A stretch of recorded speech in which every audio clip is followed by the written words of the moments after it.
Hi, everyone, and welcome back to our podcast, Keeping It Together.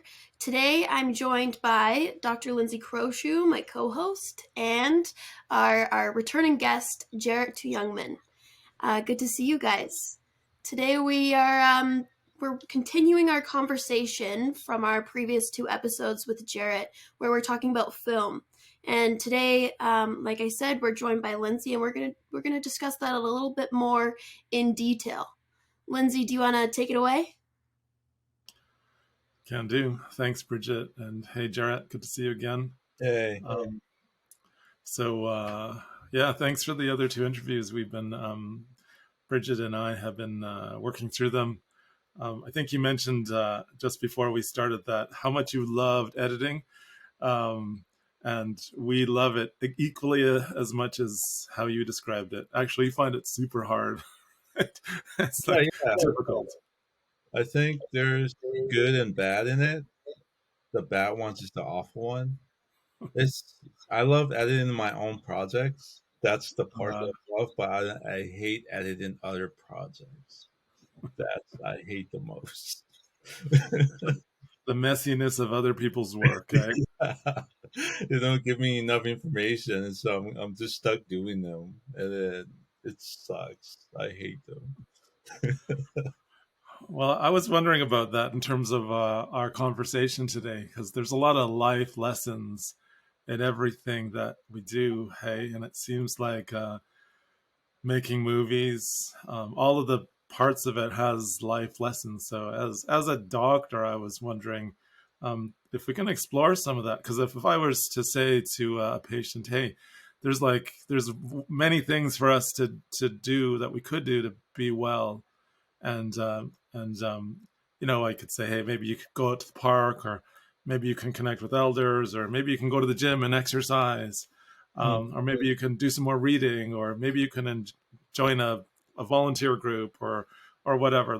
There's a host of things that maybe that us doctors can support people in doing, and it seems like filmmaking has got huge possibilities. There's so many steps to it that gets people connected, right? I just wanted to walk through some of those things with you and ask you this first question. Yeah. What has filmmaking given to you? What are the gifts that it brought to you as a person to keep you strong? And just whatever you think, we'll just launch from there. I think I get inspired by how it's made. Like every time when I go to film festivals, when I see their films and then give me more ideas and what's my next project gonna be, and that's when I'm just gonna plan on it and then I'll stick with it. I think the inspiration come from other people films, and that's where I come into it as well. I think that's what kept me going. That really helped me to see other people's projects and how beautiful, well they done, and so I can work on mine more better, not better as theirs, but as better as a filmmaker. And so it really it helps me focus on them, and that's how it just kept me going. Like it just does when you meet other people, other filmmakers.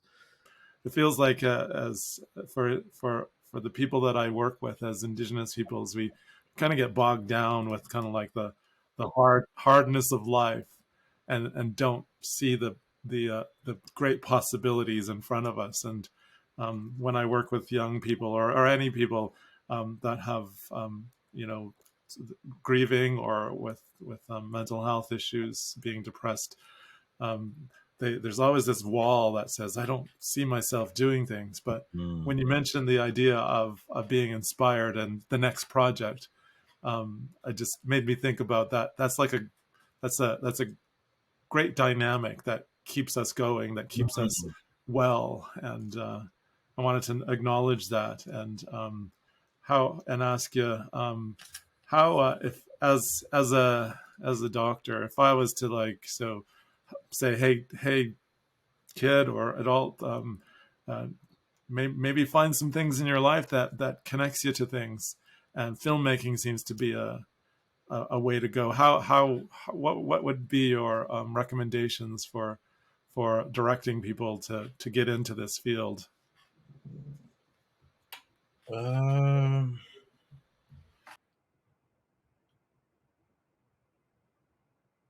I think that's a really tricky one, like a really tricky part, because I get invited things that I don't want to do. Okay. I grew up selfishly, like really selfishly thinking on my own terms, that my own way of saying that I'm right all the time. I think that's how I grew up. And by saying, like, when my brother actually asked me to, hey, you should get a job and there's youth programs opening, and I hated it. I really did not want to go because it sounded stupid to me in my head. Like, it sounded stupid. And so I went, and it really helped me out who I became. Like, those kids actually helped me out to open up. Those kind of things that people actually don't know how to use that. Like, they don't know they don't know how to say yes. I'll do it. Those are the people actually are depressed. I think those are the people actually really having hard time to become what they want to be, but they actually not. And I don't. I think it has to do with something at home or something, because I always want to be home because I feel much comfortable at being at home. And then when I get invited for something, I don't want to go. Like, I don't want to go. And then, but I mean, when I think about, okay, but my friend, she actually really helped me out with a lot of things. And so, you know what? I'm just going to go because I really care about her and I really think that it should really work as it should. And it does. And that's how I actually meet people and then connect people. These things that I don't want to do, I still do them. Like, even I don't want to edit, but I still do them. And it's just, I believe in yes, man. I think it's about that. I'm always saying yes for everything that I don't want to do, and then end up being good most of the times. And yeah, but if you have a really bad gut feeling, you say no, no, I don't want to do it, and that's when you say, okay, I have my right to say no because my gut is telling me no.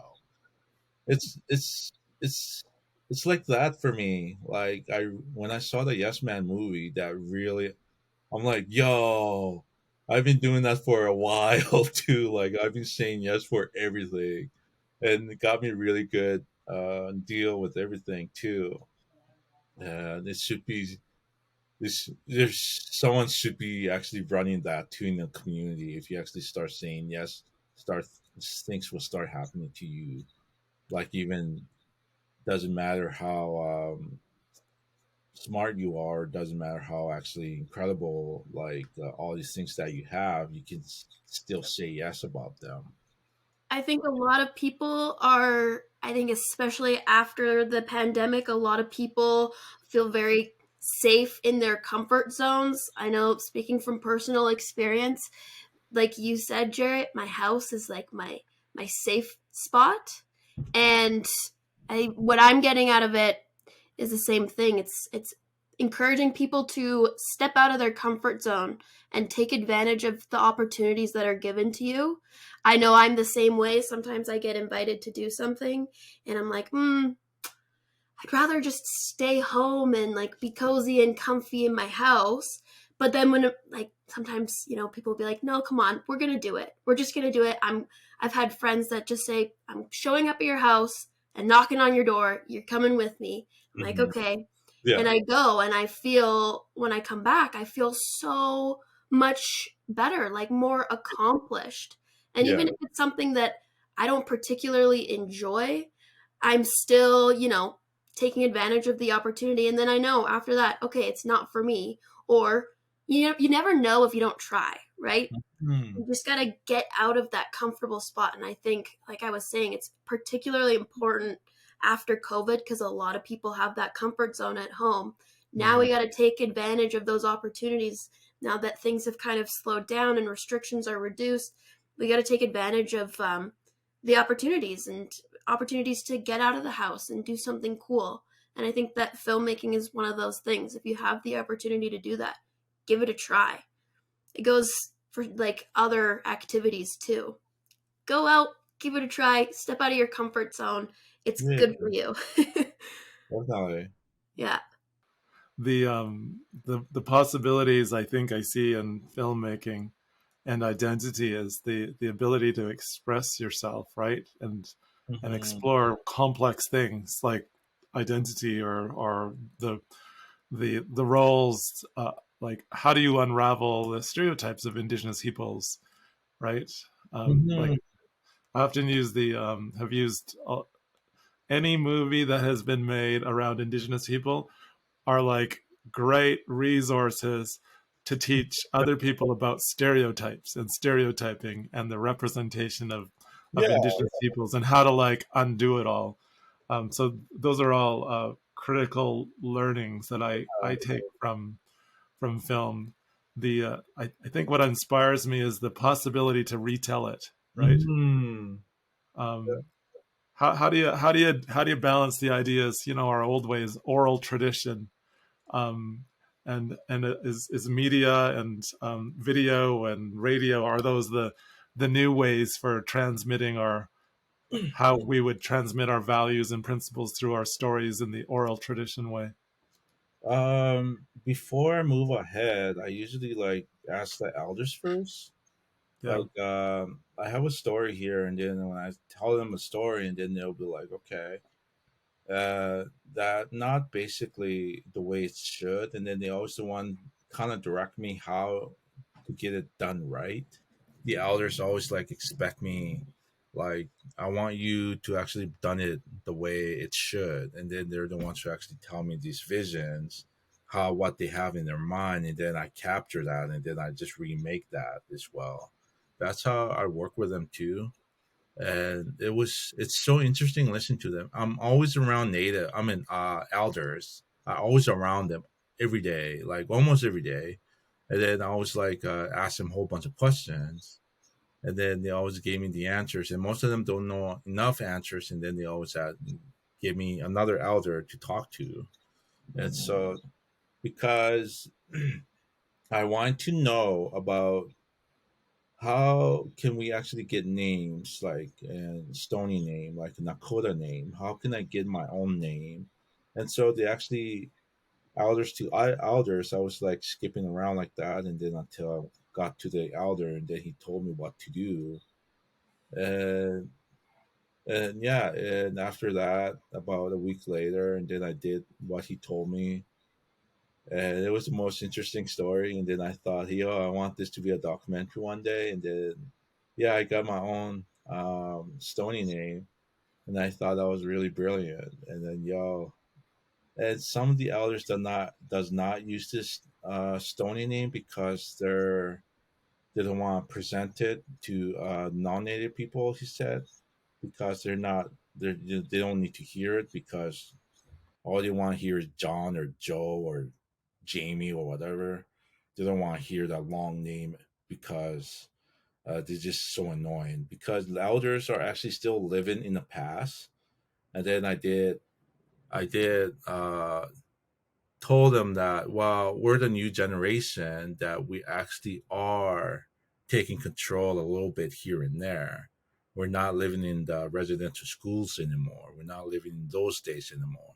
But some of their feelings are still there, and then they're really scared of talking about it sometimes, and that's what really makes me anxious. Like, um, some of them actually did have tattoos that they never talked about. Some of them actually went through something they didn't want to talk about it, and um, even police is still terrified with policemen. Uh, but I am trying to tell them that we are actually gaining a little control, that we becoming more farther than who we are today. we actually have lawyers and doctors, native doctors and lawyers that actually really help in the judge. There's judges are becoming, I mean, native are becoming judges too. It's getting there slowly, and then we're actually gaining a little bit here and there like that, right? So the elders are the most people, though they're the most answers that I get from what I do with my work. Yeah. Does that answer anything? Yeah, no, I think that you really reinforce the idea that going forward is a group based approach, right? Yeah. So you connect with your family, you connect with the elders. It really supports a community based approach to doing things. Mm-hmm. As a research, I do research, so that's Mm-hmm. always the place we ground ourselves in, is the voice of the people. Yeah. So that's really good. I think that and important. I think that I asked an early question: how would I help a person to engage with this? If I say to a patient or a friend, you're having troubles, maybe think about doing some watching more movies, or making a movie or making a documentary. It seems to me that I could have like a conversation with people to say it supports you in very amazing ways. And I just had this conversation with this great filmmaker, Jarret, Uh, and we chatted about some of these things that an Indigenous way of doing things brings meaning, mm, and can help you figure out yourself, right? What's your place in the world, right? mm, What's your voice, right? The things that colonization has like tried to take away from us, our mhm, identity, and the possibility of doing amazing things down the road, and expressing yourself, and finding words for those hard things in life, right? mhm, So those are some of the things I'm taking from our conversation today. mhm. There's things that bring us together, Yeah. right? um, Movies bring us together. The Mhm, making of movies bring us mhm. together. Allow us to communicate in ways that maybe have been shut down, but maybe open up doors for new ways. And if we can connect, Mhm. having those connections is generates wellness in not just me and my connection with you, but in Right. all of our connections that spread out. So that's what I see as part of movie making, and all of the skills that are connected to it. Just like I see with music, and how Mhm, you share a gift by building that gift. And mhm, so movie making, watching movies, watching media, all those things are hugely powerful. And mhm. just wanted to highlight those things for anybody who's watching that connecting and seeing these things, having that critical eye, like you say, when you watch La Bamba and you saw all the Yeah. all the scenes, and that's how you do it. Yeah. And when I share movies about Indigenous peoples to medical students, I'm actually getting them to identify the racism and Yeah. the stereotypes embedded to Yeah. that, to challenge them on their own stereotypes, right? Definitely. And when I share it with my own kids, I say, these are how this is how we're represented. Mhm, um, this is not who we truly are. mhm, Right? mhm. Who are we as Indigenous peoples? That's our true task.